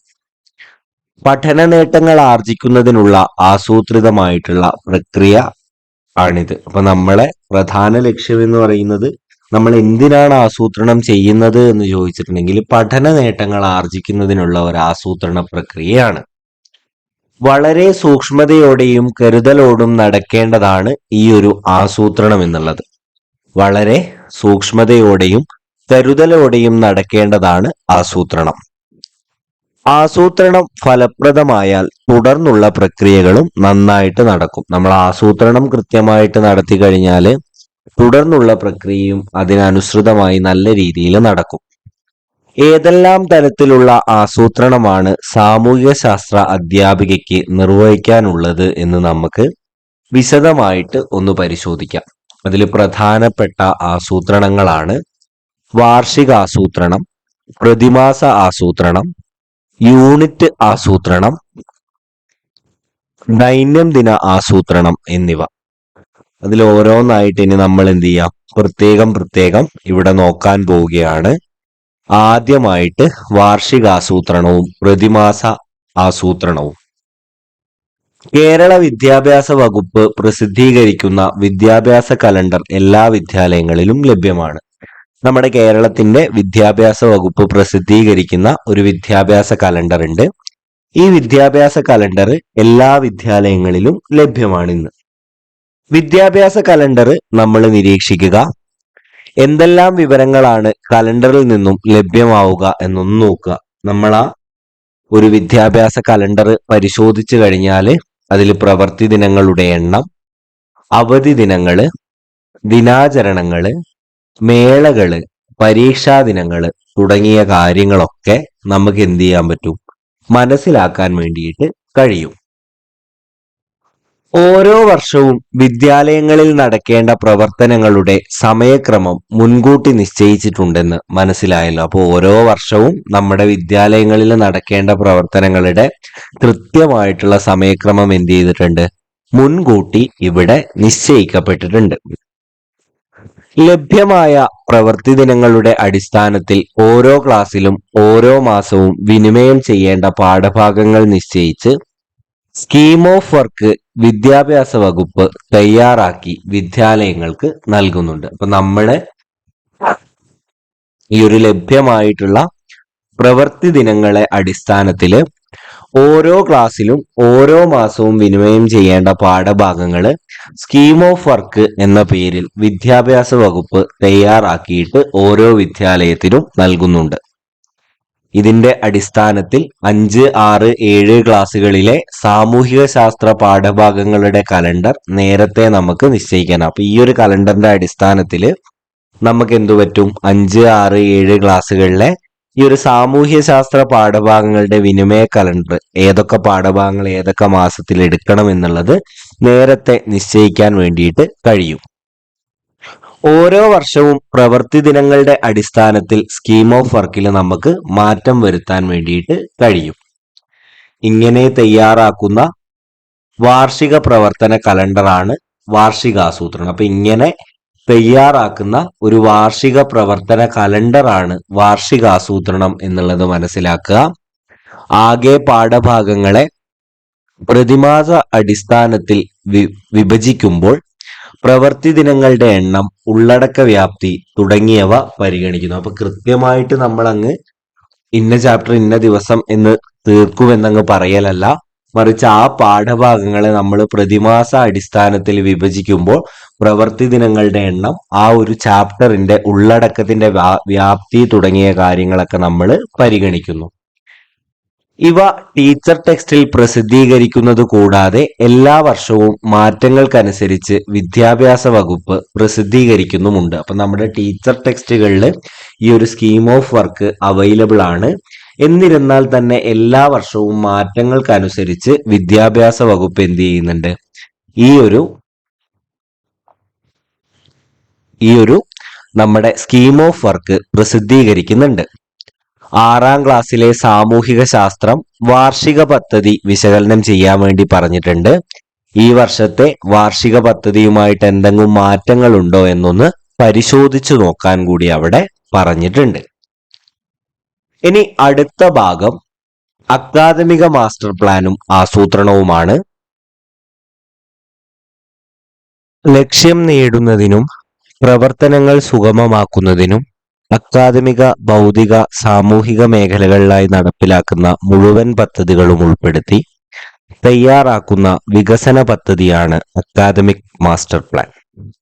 നമ്മള് ലക്ഷ്യം നേടുന്നതിന് വേണ്ടിയിട്ടും സ്കൂളിൽ നടക്കുന്ന വിവിധ പ്രവർത്തനങ്ങൾ സുഗമമാക്കുന്നതിനും അക്കാദമിക, ഭൗതിക, സാമൂഹിക മേഖലകളിലായി നടപ്പിലാക്കുന്ന മുഴുവൻ പദ്ധതികളും ഉൾപ്പെടുത്തി തയ്യാറാക്കുന്ന ഒരു വികസന പദ്ധതിയാണ് അക്കാദമിക് മാസ്റ്റർ പ്ലാൻ എന്ന് നമ്മൾ പറയുന്നത്. ഇതിൽ അക്കാദമിക പ്രവർത്തന പദ്ധതികളിലേക്ക് വിവിധ വിഷയങ്ങളിലെ പ്രത്യേക പരിപാടികൾ കൂടി ചേർക്കുന്നു. ഈ അക്കാദമിക പ്രവർത്തന പദ്ധതിയിലേക്ക് നമ്മൾ എന്ത് ചെയ്യുന്നുണ്ട്? നമ്മൾ പഠിപ്പിക്കുന്ന വിവിധ വിഷയങ്ങളിലെ പ്രത്യേക പരിപാടികൾ കൂടി കൂട്ടി ചേർക്കുന്നു. സാമൂഹ്യശാസ്ത്ര പഠനത്തിൽ വാർഷിക കലണ്ടറിന്റെ അടിസ്ഥാനത്തിൽ പ്രത്യേക പരിപാടികൾ ഉണ്ടെങ്കിൽ അവ അക്കാദമിക മാസ്റ്റർ പ്ലാനിൽ ഉൾപ്പെടുത്തേണ്ടതാണ്. പഠന പിന്നോക്കാവസ്ഥ പരിഹരിക്കുന്നതിനുള്ള പ്രവർത്തനങ്ങൾ, സാമൂഹ്യശാസ്ത്ര പഠനത്തിൽ നടത്തുന്ന പരിപോഷണ പരിപാടികൾ തുടങ്ങിയവ അക്കാദമിക മാസ്റ്റർ പ്ലാനിൽ നമ്മൾ എന്ത് ചെയ്യാറുണ്ട്? ഉൾപ്പെടുത്താറുണ്ട്. ഇനി അടുത്തതായിട്ട് നമ്മൾ പറയാൻ പോകുന്നത് യൂണിറ്റ് ആസൂത്രണവും ദൈനംദിന ആസൂത്രണവും അതിനെ കുറിച്ചാണ്. വാർഷിക പദ്ധതി അനുസരിച്ച് പ്രതിമാസം വിനിമയം ചെയ്യേണ്ട യൂണിറ്റുകൾ മുൻകൂട്ടി നിശ്ചയിച്ചിട്ടുണ്ട്. അപ്പൊ നമ്മൾ ഒരു വാർഷിക പദ്ധതി അനുസരിച്ച് ഓരോ മാസവും വിനിമയം ചെയ്യേണ്ട യൂണിറ്റുകൾ മുൻകൂട്ടി എന്ത് ചെയ്തിട്ടുണ്ട്? നിശ്ചയിച്ചിട്ടുണ്ട്. ഓരോ യൂണിറ്റും സമഗ്രമായിട്ട് നമ്മൾ ആസൂത്രണം ചെയ്യേണ്ടതുണ്ട്. ഈ ഒരു യൂണിറ്റ് ആസൂത്രണത്തിൽ പരിഗണിക്കേണ്ട ഘടകങ്ങൾ എന്തൊക്കെയാണ് എന്നുള്ളത് നമുക്കൊന്ന് നോക്കാം. യൂണിറ്റിലെ പഠന നേട്ടങ്ങൾ, ആ ഒരു യൂണിറ്റിലെ പഠന നേട്ടങ്ങൾ നമ്മൾ എന്ത് ചെയ്യണം? പരിഗണിക്കണം. ആ ഒരു യൂണിറ്റിലെ പഠന നേട്ടം നമ്മൾ പരിഗണിക്കണം. അത് കഴിഞ്ഞിട്ട് അടുത്തതായിട്ട് പരിഗണിക്കേണ്ട ഒരു കാര്യം എന്താണ്? ആശയങ്ങൾ, ധാരണകൾ, അതിൻ്റെ ഉള്ളടക്ക വിശദീകരണം നമ്മൾ പരിഗണിക്കണം എന്നുള്ളത് അവിടെ ഓർത്തിരിക്കുക. പിന്നെ ഈ ഒരു പ്രവർത്തനങ്ങൾക്കൊക്കെ ലഭ്യമായിട്ടുള്ള സമയം നമ്മൾ പരിഗണിക്കണം. പഠന പ്രവർത്തനങ്ങൾ, പ്രക്രിയകൾ നമ്മൾ പരിഗണിക്കണം. പഠന സാമഗ്രികൾ പരിഗണിക്കണം. പ്രതീക്ഷിത ഉൽപ്പന്നം പരിഗണിക്കണം. എന്തൊക്കെ മൂല്യങ്ങളും മനോഭാവങ്ങളുമാണ് നമ്മൾ ആ പാഠഭാഗം പഠിപ്പിക്കുന്നതിലൂടെ കുട്ടികളിൽ എത്തിക്കാൻ ശ്രമിക്കുന്നത് എന്നുള്ളത് പരിഗണിക്കണം. വിലയിരുത്തലിന്റെ ഏതൊക്കെ തരത്തിലുള്ള സാധ്യതകളാണ് ഇവിടെ ഉണ്ടാവുക എന്നുള്ളത് പരിഗണിക്കണം. വർക്ക് ഷീറ്റുകൾ നമുക്ക് ഏതൊക്കെ നൽകാം എന്നുള്ളത് പരിഗണിക്കണം. എന്തൊക്കെ തുടർ പ്രവർത്തനങ്ങളാണ് ഈ ഒരു പാഠഭാഗത്ത് നൽകുക എന്നുള്ളത് പരിഗണിക്കണം. സർഗവേള, ക്ലാസ് PTA തുടങ്ങിയ കാര്യങ്ങളും നമ്മൾ എന്ത് ചെയ്യണം? അവിടെ പരിഗണിക്കണം. ഇങ്ങനെ വിവിധ ഘടകങ്ങൾ വിശകലനം ചെയ്തുകൊണ്ടുള്ള ബോധനശാസ്ത്രപരമായ അപഗ്രഥനമാണ് നമ്മൾ ഓരോ ക്ലാസ്സുകളിലും എന്ത് ചെയ്യേണ്ടത്? ചെയ്യേണ്ടത്. പഠന നേട്ടങ്ങൾ ലക്ഷ്യമാക്കി പ്രവർത്തനാധിഷ്ഠിതവും പ്രക്രിയാബന്ധിതവുമായ സമീപനത്തിലൂന്നി സൂക്ഷ്മതയോടെയാണ് പ്രവർത്തനങ്ങൾ ആസൂത്രണം ചെയ്യേണ്ടത്. ഈ ഒരു പഠന നേട്ടങ്ങൾ ലക്ഷ്യമാക്കിക്കൊണ്ട് പ്രവർത്തനാധിഷ്ഠിതവും അതേപോലെ തന്നെ പ്രക്രിയാബന്ധിതവുമായിട്ടുള്ള സമീപനത്തിലൂന്നി വളരെ സൂക്ഷ്മതയോടെ വേണം നമ്മൾ പ്രവർത്തനങ്ങൾ ആസൂത്രണം ചെയ്യാൻ വേണ്ടിയിട്ട്. യൂണിറ്റ് ആസൂത്രണത്തിന് വേണ്ടിയിട്ട് നമ്മൾ ടീച്ചർ ടെക്സ്റ്റ്, പാഠപുസ്തകങ്ങൾ, വിദ്യാലയത്തിൽ ലഭ്യമായിട്ടുള്ള പഠന സാമഗ്രികൾ, സാമൂഹ്യശാസ്ത്ര ലാബ്, കമ്പ്യൂട്ടർ ലാബ് തുടങ്ങിയവയുടെ ഉപയോഗം നമ്മൾ എന്ത് ചെയ്യണം? ഈ ഒരു യൂണിറ്റ് ആസൂത്രണത്തിന് വേണ്ടിയിട്ട് ഉപയോഗപ്പെടുത്തണം. നാം നേരത്തെ ചർച്ച ചെയ്ത വൈവിധ്യമാർന്ന പഠനതന്ത്രങ്ങൾ ടീച്ചർ ടെക്സ്റ്റിലും ടെക്സ്റ്റ് ബുക്കിലും നമുക്ക് കാണാൻ വേണ്ടിയിട്ട് കഴിയും. അവ സ്വന്തം ക്ലാസ്സിലേക്ക് പറ്റിയ തരത്തിൽ അനുരൂപീകരിക്കുകയെന്ന ഒരു പ്രക്രിയ എന്ത് ചെയ്യണം? നമ്മൾ ഒരു അധ്യാപകൻ എന്ന നിലയിൽ സ്വന്തമായിട്ട് ചെയ്യണം. അനുബന്ധമായി നൽകിയിട്ടുള്ള യൂണിറ്റ് ആസൂത്രണം ഒന്ന് വിശകലനം ചെയ്യാൻ പറഞ്ഞിട്ടുണ്ട്. നമുക്കത് അവസാനം ഒന്ന് നോക്കിപ്പോവാം. ടീച്ചിങ് മാനുവലും ദൈനംദിന ആസൂത്രണവുമാണ് അടുത്തതായിട്ട് വരുന്നത്.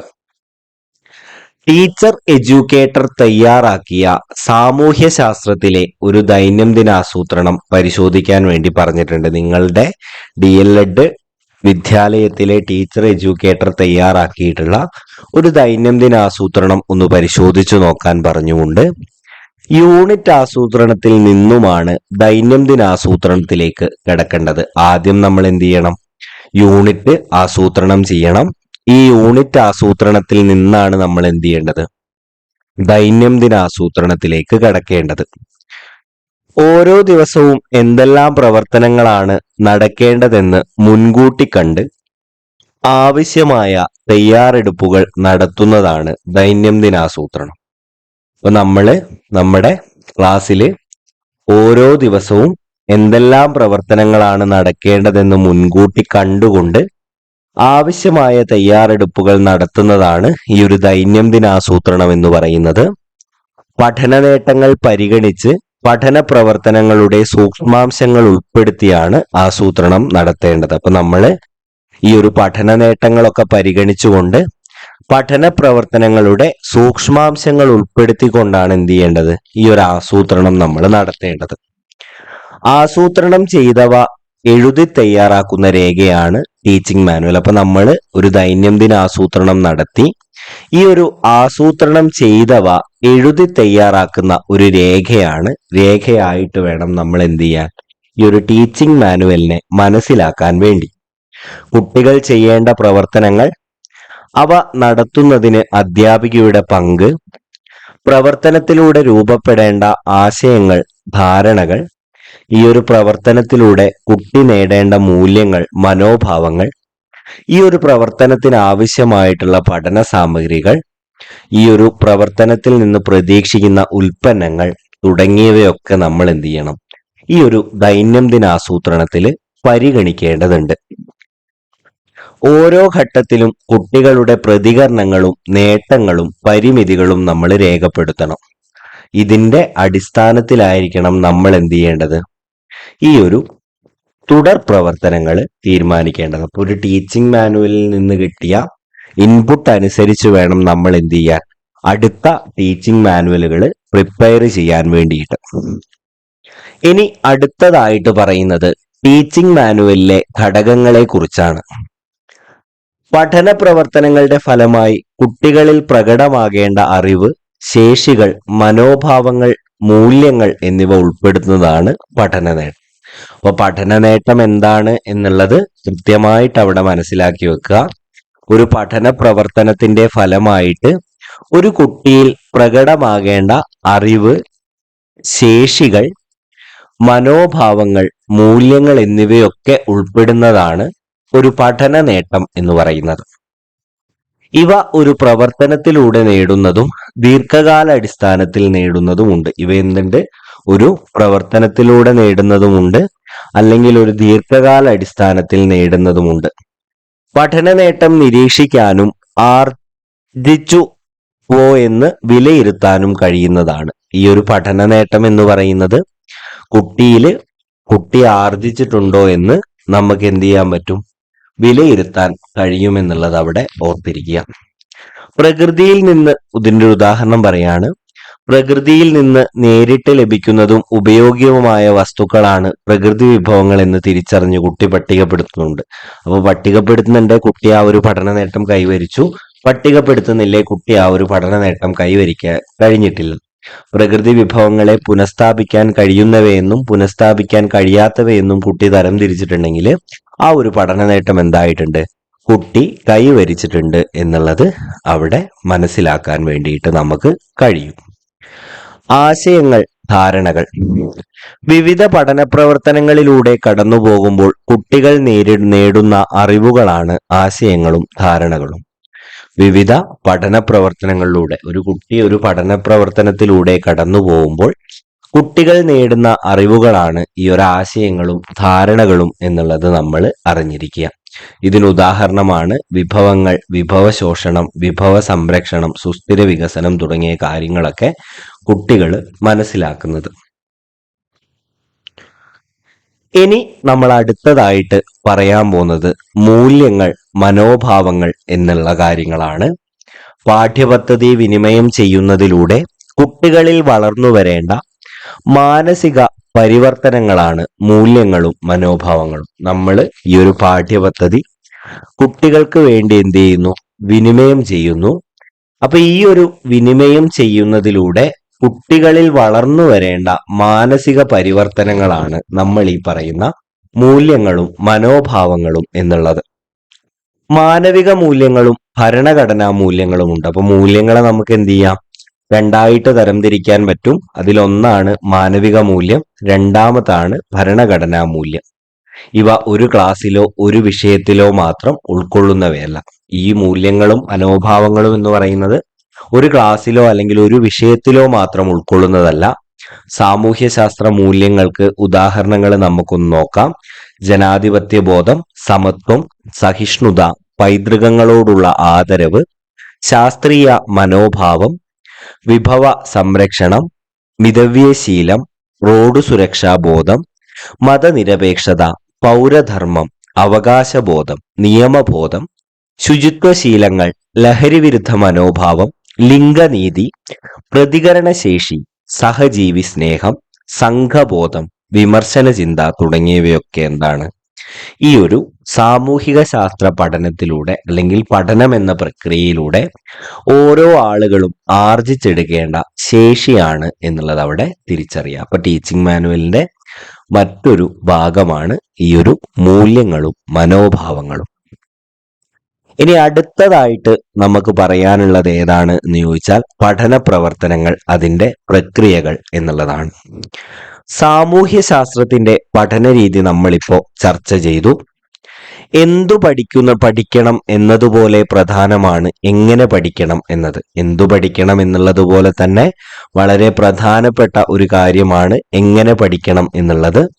അതുകൊണ്ട് ഉള്ളടക്കത്തിനും പ്രക്രിയയ്ക്കും തുല്യ പ്രാധാന്യം ഉണ്ടായിരിക്കണം. ഉള്ളടക്കത്തിന് എത്രത്തോളം പ്രാധാന്യമുണ്ടോ അതേപോലെ തന്നെ നമ്മൾ പഠിപ്പിക്കുന്ന ആ ഒരു പ്രക്രിയയ്ക്കും തുല്യമായിട്ടുള്ള പ്രാധാന്യം നൽകണം. ഓരോ പാഠഭാഗത്തിനും നേടുന്ന ആശയധാരണകളോടൊപ്പം നിരീക്ഷണം, വിവരശേഖരണം, വർഗീകരണം, താരതമ്യം, വിശകലനം, നിഗമനങ്ങൾ രൂപപ്പെടൽ, പ്രവചനവും അനുമാനവും, ഉപകരണങ്ങൾ കൈകാര്യം ചെയ്യൽ തുടങ്ങിയ ശേഷികൾ നേടുന്നതിന് പഠന പ്രവർത്തനങ്ങളിൽ അവസരമുണ്ടാവണം. ഇപ്പോൾ കുട്ടികൾക്ക് ഓരോ പാഠത്തിലും അവർ ആശയധാരണകൾ നേരിടുന്നതോടൊപ്പം അവരുടെ നിരീക്ഷണം, വിവരശേഖരണം, വർഗീകരണം, താരതമ്യം, വിശകലനം, നിഗമനങ്ങൾ രൂപപ്പെടൽ, പ്രവചനവും അനുമാനവും, ഉപകരണങ്ങൾ കൈകാര്യം ചെയ്യൽ തുടങ്ങിയ ശേഷികൾ നേടുന്നതിന് നമ്മൾ ഈ പാഠപ്രവർത്തനങ്ങൾ ചെയ്യുമ്പോഴുള്ള അവസരങ്ങൾ നൽകാൻ വേണ്ടി കഴിയണം. സമൂഹവുമായി ബന്ധപ്പെട്ടിട്ടുള്ള പ്രശ്നങ്ങൾ, പ്രതിഭാസങ്ങൾ എന്നിവയെപ്പറ്റി ചർച്ചകളും കാരണങ്ങൾ അന്വേഷിക്കലും, പ്രാഥമിക സ്രോതസ്സുകളും ദ്വിതീയ സ്രോതസ്സുകളും ഉപയോഗപ്പെടുത്തി വിവരശേഖരണവും നടക്കണം. അപ്പൊ നമ്മുടെ സമൂഹത്തില് ആ ഒരു സമൂഹവുമായി ബന്ധപ്പെട്ട് നടക്കുന്ന പ്രശ്നങ്ങള്, പ്രതിഭാസങ്ങള് എന്നിവയെ പറ്റി നമ്മൾ ചർച്ചകളും ഈ പ്രശ്നങ്ങൾ ഉണ്ടാവാനുള്ള കാരണങ്ങൾ അന്വേഷിക്കലും ഇതിന്റെ പ്രാഥമിക സ്രോതസ്സുകളും ദ്വിതീയ സ്രോതസ്സുകളും ഉപയോഗപ്പെടുത്തി നമ്മൾ ഇതിനുമായിട്ട് ബന്ധപ്പെട്ട ഒരു വിവരശേഖരണവും നടക്കണം. ICT സാധ്യതകൾ പരമാവധി നമുക്ക് ഉപയോഗപ്പെടുത്താൻ വേണ്ടി കഴിയണം. പഠനവിടവ് ഇല്ലാത്ത വിധം എല്ലാ കുട്ടികൾക്കും പഠന നേട്ടം ഉറപ്പിക്കുന്ന വിധം പങ്കാളിത്ത സാധ്യതയുള്ള പഠന പ്രവർത്തനങ്ങൾ ആസൂത്രണം ചെയ്യണം. കുട്ടികൾക്ക് ഒരു പഠന മികവില്ലാത്ത വിധം എല്ലാ കുട്ടികളിലും നമുക്ക് പഠന നേട്ടം ഉറപ്പിക്കുന്ന തരത്തിലുള്ള പങ്കാളിത്ത സാധ്യതയുള്ള പഠന പ്രവർത്തനങ്ങൾ നമ്മൾ ആസൂത്രണം ചെയ്യണം. സെമിനാർ, സംവാദം, അഭിമുഖം, ഫീൽഡ് ട്രിപ്പ്, പ്രൊജക്ട്, ഗ്രൂപ്പ് ചർച്ച, സർവേ, ആൽബം തയ്യാറാക്കൽ തുടങ്ങിയ വൈവിധ്യമാർന്ന പഠനതന്ത്രങ്ങൾ സാമൂഹിക ശാസ്ത്ര പഠനത്തിൽ ഉപയോഗപ്പെടുത്തണം. നമ്മൾ ഈ ഒരു ക്ലാസ്സുകൾ നടത്തുമ്പോൾ സെമിനാറുകൾ, സംവാദം, അഭിമുഖം, ഫീൽഡ് ട്രിപ്പ്, പ്രൊജക്ട്, ഗ്രൂപ്പ് ചർച്ച, സർവേ, ആൽബം തയ്യാറാക്കൽ തുടങ്ങിയിട്ടുള്ള വൈവിധ്യമാർന്ന പഠനതന്ത്രങ്ങൾ നമ്മൾ എന്ത് ചെയ്യണം? ഈ ഒരു സാമൂഹിക ശാസ്ത്ര പഠനത്തിൽ നമ്മൾ ഉപയോഗപ്പെടുത്തണം. അതിനായി നിരവധി പഠന സാമഗ്രികളും നമ്മൾ ഉപയോഗിക്കേണ്ടി വരും. ഓരോ സന്ദർഭത്തിനും യോജിച്ച പ്രവർത്തനങ്ങൾ, തന്ത്രങ്ങൾ എന്നിവ ആസൂത്രണം ചെയ്യലാണ് ഇവിടെ അധ്യാപികയുടെ റോളായിട്ട് വരുന്നത്. ഇനി അടുത്തത് പഠന സാമഗ്രികളെ കുറിച്ചാണ്. ഈ പഠന സാമഗ്രികളുടെ ലിസ്റ്റിൽ നമുക്ക് പ്രസന്റേഷനുകൾ, വീഡിയോകൾ, ധാതുക്കളുടെ ശേഖരം, വിവിധ തരം മണ്ണുകൾ, ശിലകളൊക്കെ നമുക്ക് എന്ത് ചെയ്യാം? ഈ ഒരു പഠന സാമഗ്രിയായിട്ട് നമുക്ക് പറയാൻ വേണ്ടിയിട്ട് കഴിയും. പ്രകൃതിയുടെ വരദാനം എന്ന 6ാം ക്ലാസ്സിലെ സാമൂഹ്യ ശാസ്ത്രം പാഠഭാഗത്തിന് ആവശ്യമായി വരുന്നതാണ് ഇവിടെ കൊടുത്തിട്ടുള്ള പഠന സാമഗ്രികൾ എന്നുകൂടി നമ്മൾ മനസ്സിലാക്കുക. ഇനി TM ഉണ്ടാവേണ്ട പ്രധാനപ്പെട്ട ഒരു കാര്യമാണ് പ്രതീക്ഷിത ഉൽപ്പന്നങ്ങൾ എന്നുള്ളത്. ഒരു ഉദാഹരണത്തിലൂടെ നമുക്കിത് വ്യക്തമാക്കാം. പ്രകൃതിയുടെ വരദാനം എന്ന യൂണിറ്റ് പഠിക്കുന്നതിന്റെ ഭാഗമായിട്ട് നമുക്ക് താഴെ പറയുന്ന ഉൽപ്പന്നങ്ങൾ ഉണ്ടാകും. ഈ ഒരു പ്രകൃതിയുടെ വരദാനം എന്ന യൂണിറ്റ് പഠിക്കുന്നതിലൂടെ ഈ ഉൽപ്പന്നങ്ങളൊക്കെ നമുക്ക് എന്ത് ചെയ്യാൻ പറ്റണം? ആ ഒരു ക്ലാസ്സിൽ നിന്ന് ഉണ്ടാക്കിയെടുക്കാൻ വേണ്ടിയിട്ട് നമുക്ക് പറ്റണം. പ്രകൃതി വിഭവങ്ങളുടെ പട്ടിക വേണം. വിഭവങ്ങളെ പുനഃസ്ഥാപിക്കപ്പെട്ടവയെന്നും പുനഃസ്ഥാപിക്കാൻ കഴിയാത്തവ എന്നും തരംതിരിച്ച് പട്ടിക വേണം. കുറിപ്പുകൾ ഉണ്ടാക്കണം. ചർച്ചാക്കുറിപ്പുകൾ ഉണ്ടാവണം. അമിത വിഭവ ചൂഷണത്തിന്റെ പ്രത്യാഘാതം എന്താണെന്നുള്ളത്, വിഭവ ചൂഷണവും ബദൽ മാർഗവും എന്നുള്ളൊരു വർക്ക്ഷീറ്റ് തയ്യാറാക്കിയിരിക്കണം. ഇങ്ങനെ പഠന പ്രവർത്തനത്തിന്റെ ഫലമായി കുട്ടികൾ ആർജിക്കുന്ന ആശയങ്ങളും മനോഭാവങ്ങളും നോട്ട് പുസ്തകത്തിൽ തയ്യാറാക്കുന്ന കുറിപ്പുകളും പ്രതീക്ഷിത ഉൽപ്പന്നങ്ങളായിട്ട് നമുക്ക് പരിഗണിക്കാൻ കഴിയും. ആസൂത്രണത്തിൽ നമ്മൾ ഇതും കൂടി ഉൾപ്പെടുത്തണം. ഇനി സമയം, മുന്നറിവ് തുടങ്ങിയ കാര്യമാണ്. ഓരോ പ്രവർത്തനത്തിനും ആവശ്യമായിട്ടുള്ള സമയം മുൻകൂട്ടി നമ്മൾ കാണണം. സാധാരണയായിട്ട് UP ക്ലാസ്സിലെ ഒരു പീരീഡിലേക്കാണ് ദൈനംദിന ആസൂത്രണം നമ്മൾ നടത്താറുള്ളത്. പഠന പ്രവർത്തനങ്ങൾ ഒരു കോളത്തിലും പ്രതികരണം മറ്റൊരു കോളത്തിലുമായിട്ട് നമ്മൾ എന്ത് ചെയ്യണം? തയ്യാറാക്കണം. അടുത്തതായിട്ടുള്ളത് പ്രതിഫലനാത്മക ചിന്തയാണ്. ഒരു TMനെ സംബന്ധിച്ചിടത്തോളം ഏറ്റവും പ്രധാനപ്പെട്ട ഒരു ഭാഗമാണ് പ്രതിഫലനാത്മക ചിന്ത എന്നുള്ളത്.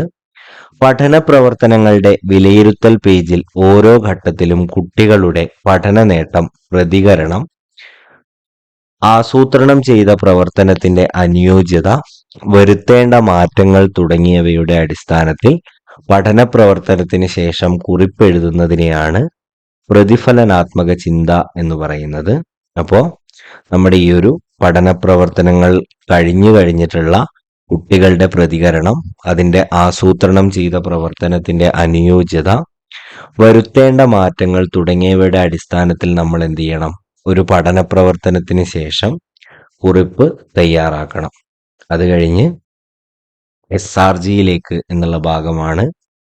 പഠന പ്രവർത്തനത്തിന്റെ അടിസ്ഥാനത്തിൽ ഏതെങ്കിലും ഒരു പ്രശ്നങ്ങൾ അല്ലെങ്കിൽ മേന്മകൾ SRGയിൽ ചർച്ച ചെയ്യാനുണ്ടെങ്കിൽ ടീച്ചിങ് മാനുവലിൽ നമ്മൾ എന്ത് ചെയ്യണം? അതും കൂടി സൂചിപ്പിക്കണം. ക്ലാസ്സിന് ശേഷം എഴുതേണ്ട ഭാഗമാണിത്. അടുത്തതായിട്ടുള്ളത് തുടർ ആസൂത്രണമാണ്. പ്രതികരണ പേജിന്റെ അടിസ്ഥാനത്തിൽ ആവശ്യമായ പരിഹാര പ്രവർത്തനം, തുടർ അന്വേഷണ പ്രവർത്തനങ്ങൾ എന്നിവ രേഖപ്പെടുത്തുന്ന ഒരു ഘട്ടമാണ് ഈ തുടർ ആസൂത്രണം എന്ന ഭാഗം എന്നുള്ളത് അവിടെ ഓർത്തിരിക്കുക. എങ്ങനെയാണ് ഒരു ടീച്ചിങ് മാനുവൽ തയ്യാറാക്കേണ്ടത് എന്നും അതിന് പരിഗണിക്കേണ്ട ഘടകങ്ങൾ എന്തെല്ലാമെന്നും വ്യക്തമായല്ലോ.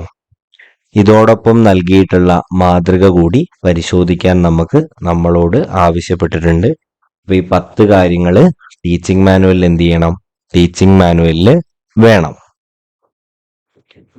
ഇനി പഠന വിഭവ സ്രോതസ്സുകൾ, ക്ലബ്ബുകൾ, പഠനയാത്രകൾ തുടങ്ങിയ കാര്യങ്ങളാണ് നമ്മൾ അടുത്തതായിട്ട് ഡിസ്കസ് ചെയ്യുന്നത്.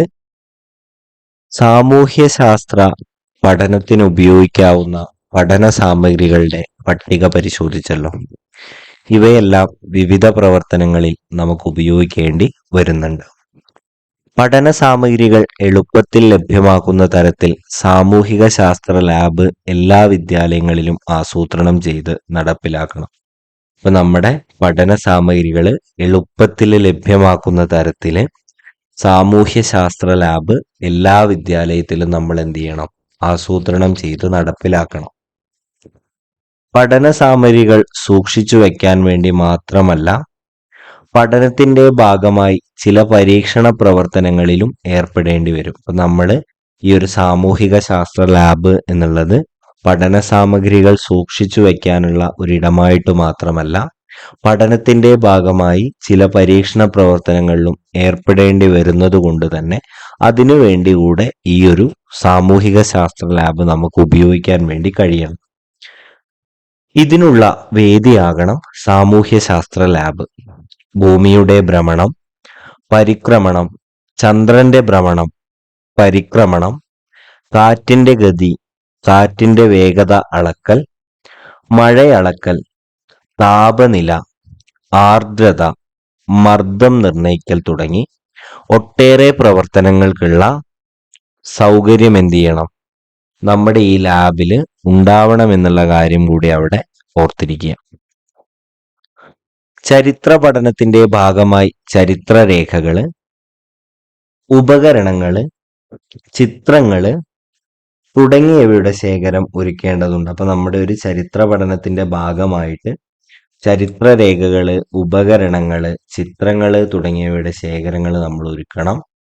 ICT ഉപകരണങ്ങളും സോഫ്റ്റ്വെയറുകളും വിവിധ ബ്ലോഗുകളും വെബ്സൈറ്റുകളും സാമൂഹിക ശാസ്ത്ര പഠനത്തിനുള്ള പ്രധാന സ്രോതസ്സുകളാണ്.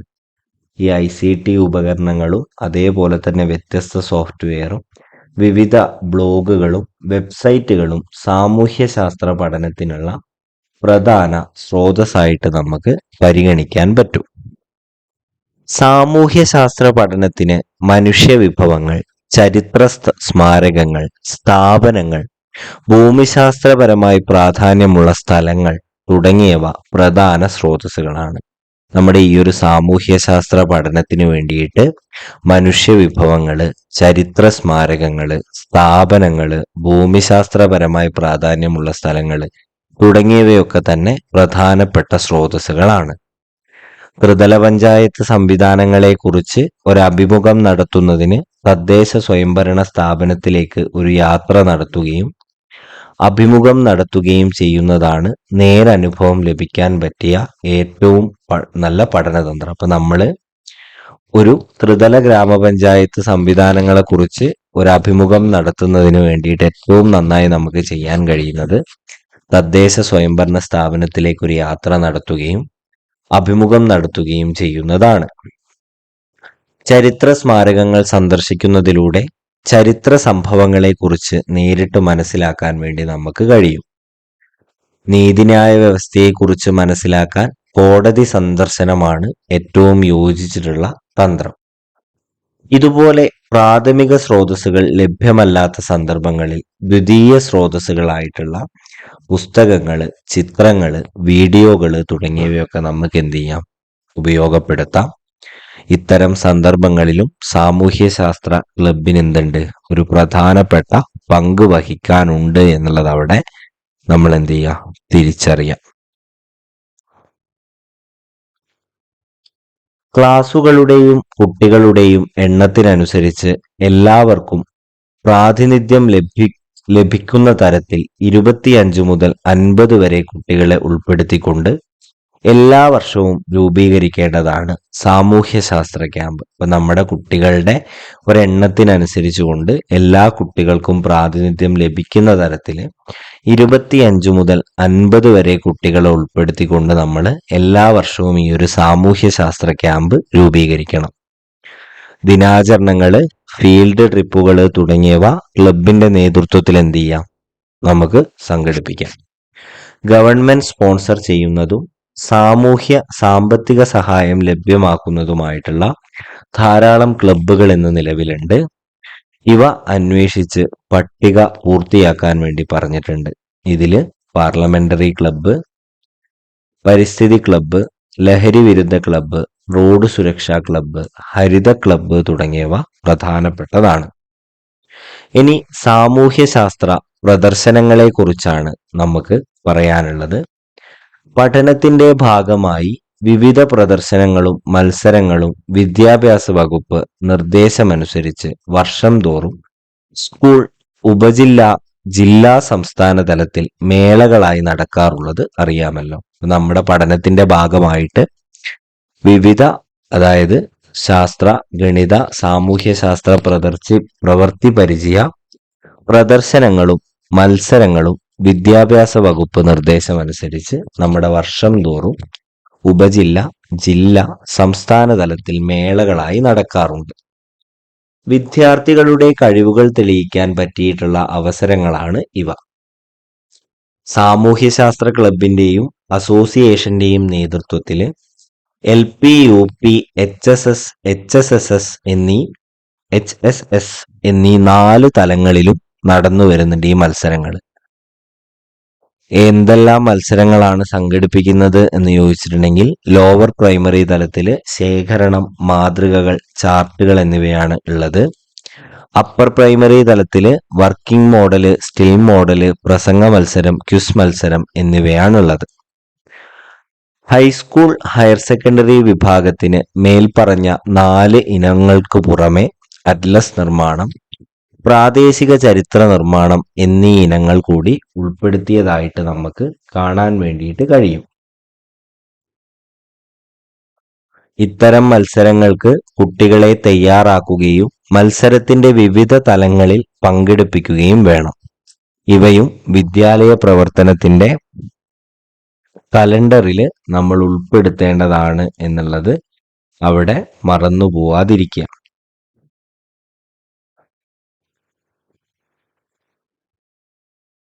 നമ്മൾ ഇതുവരെ ചർച്ച ചെയ്തത് സാമൂഹ്യശാസ്ത്ര പഠനം ഫലപ്രദമാക്കുന്നതിനായി വിവിധ തലങ്ങളിൽ നടക്കേണ്ട അല്ലെങ്കിൽ ആസൂത്രണം